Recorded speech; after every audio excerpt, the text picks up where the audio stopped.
सर्वात मोठी बातमी घडामोडी पाहण्यासाठी चॅनेल सबस्क्राईब करा। अजित पवार यांच्या विमान अपघातानंतर अनेक मोठी संशय व्यक्त केली जात आहेत।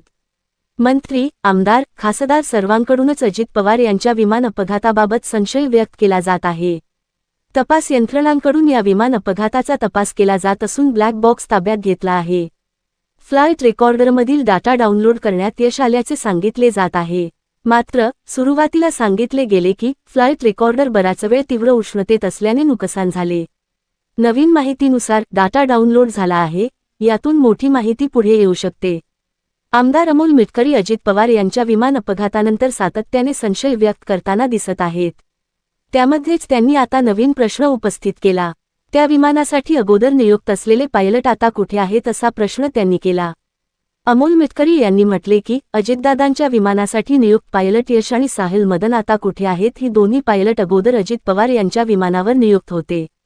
28 जानेवारी 2026 रोजी तेच अजित पवार यांच्या विमानाचे पायलट होते, पण अचानक पायलट बदलण्यात आली। आता ही पायलट नेमकी कुठे आहेत याबाबतची माहिती द्यावी, असे अमोल मिटकरी यांनी म्हटले।